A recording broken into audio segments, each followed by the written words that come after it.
Good evening, dear learners. This is your educator Rashi Poddar for UGC Net Paper 2 English. Our today's session is about a very important topic from UGC Net perspective, that is stream of consciousness. In today's session, we will discuss what is stream of consciousness, how it is used as a literary technique, who coined the term, and who are the major proponents using the technique stream of consciousness. Let us start with our today's session. Let us first look at the points like origin and the key features of stream of consciousness. The first and foremost thing that we need to learn is that it is a technique that has been used in the early 20th century. ये जो technique है आपका, ये early 20th century में आपका use होना शुरू होता है, बट इसके पहले भी ये टेक्निक पे हमने देखा है कि वी हैव सम राइटर्स जिन्होंने लिखा है, बट ये बहुत ही फेमस टेक्निक नहीं था. ये अर्ली 20th सेंचुरी में डेवलप होता है and it is pioneered. Remember the term पायनर्ड.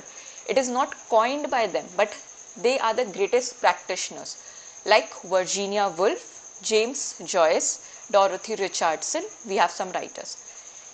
Stream of consciousness focuses on the flow of multitudinous feelings and thoughts in a character's mind.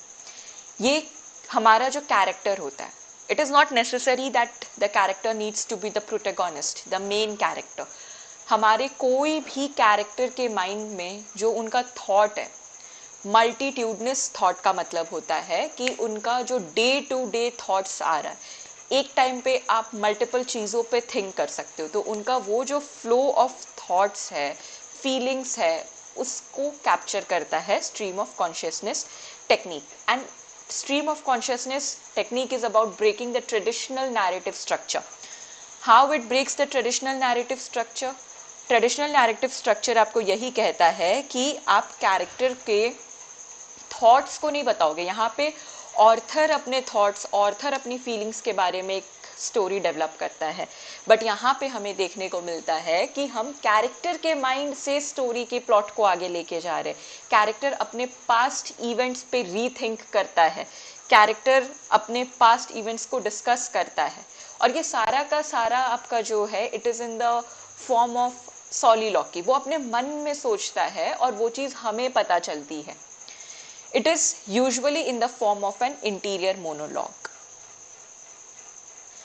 इसका नैरेशन टेक्निक क्या है? Stream of consciousness का interior monologue, ये याद रखना है, विच इज डिसजॉइंटेड, ब्रेक होके पता चलता है. जरूरी नहीं है कि सारा थॉट आपको एक बार में पता चले, ब्रेक होके पता चलता है, और has irregular punctuation.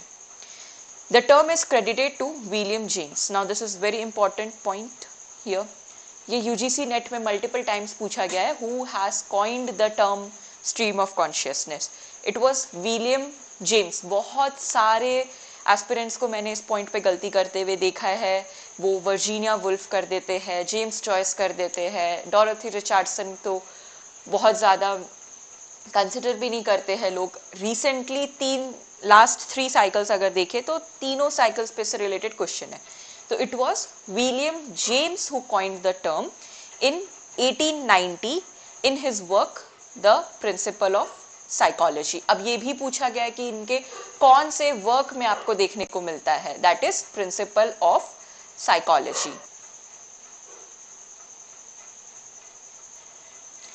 After that जो हमें देखना है वो ये कि ये technique first time William James 1890 में लाते, बट ये एज अ लिटरेरी टेक्निक हमारा 1918 में एम्प्लॉय होता है इन लिटरेचर.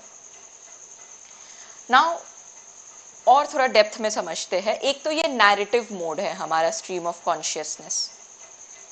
ये आपको एक कहानी सुनाता है, कैरेक्टर के थॉट के बारे में, इंटरनल एक्सपीरियंसेस के बारे में हमसे शेयर करता है. ये सारे कीवर्ड्स आपको याद रखने हैं. यही कीवर्ड्स से डायरेक्ट क्वेश्चन बनता है आपके नेट में.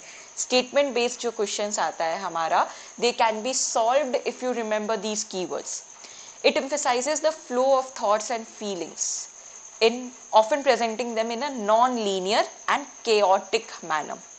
अगर हम किसी टेक्स्ट को प्रेफर करें कि अगर आप चाहो तो एक टेक्स्ट कौन सा हम लोग ले सकते हैं, तो I would say Mrs Dalloway. It is a text by Virginia Woolf. ये जो टेक्स्ट है, पर्टिकुलरली ये जो टेक्स्ट है, it is the best example that I see in the stream of consciousness technique और that I have been through. मैंने इसको पढ़ा है.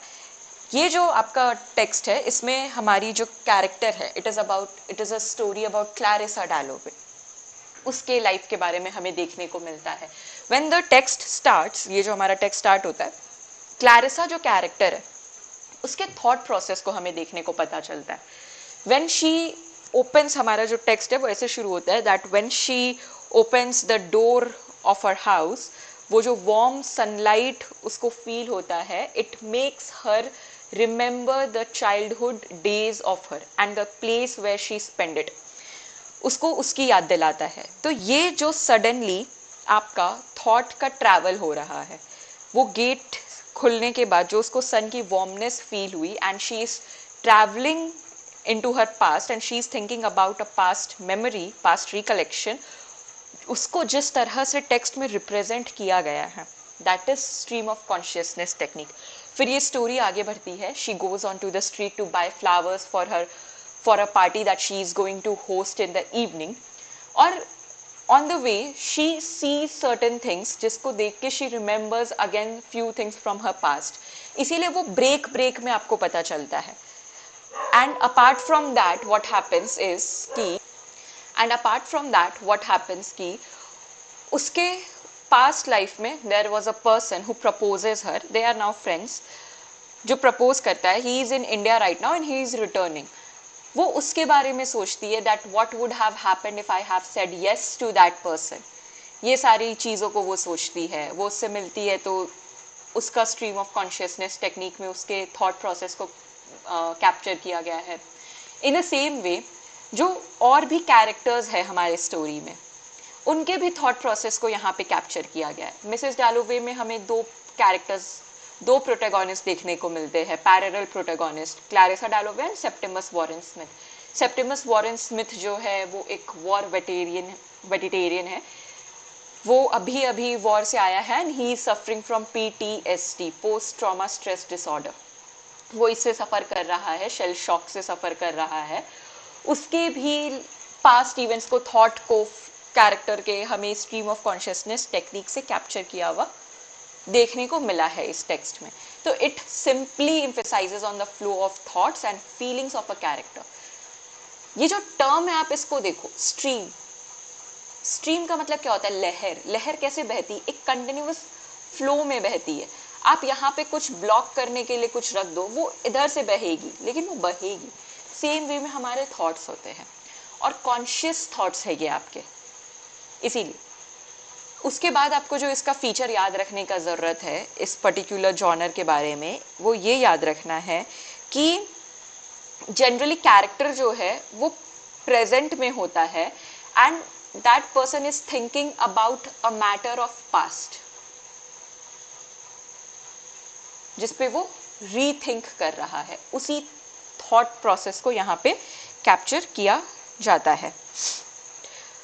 If in more simpler words, I would define it as it is about long passages of introspection in which the narrator records in detail what passes through a character's awareness and the essence of his feelings.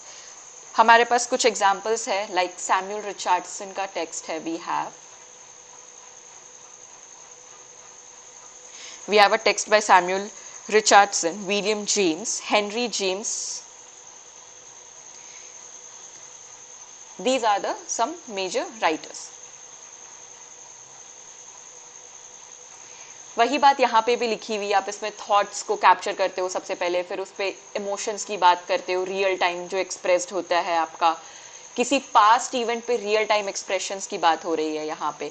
और ये often आपकी memories, recollection of past experiences की बात करता है और ये आपका प्रेजेंट थॉट को कैप्चर करता है. तो ये 4 प्रोसेस है through which the stream of consciousness technique can be developed. Now we have some notable authors who has embraced the stream of consciousness technique. We have writers like James Joyce, Virginia Woolf, Marshall Proust, Dorothy Richardson and William James. ये identify करने के लिए direct question बना है, who are the writers associated with the stream of consciousness technique, and these are the some key works associated: Ulysses, Mrs Dalloway, the sound and fury, to the lighthouse. ये सारे works का आपको publication date भी पता होना चाहिए. There is a work by Dorothy Richardson, pilgrimage.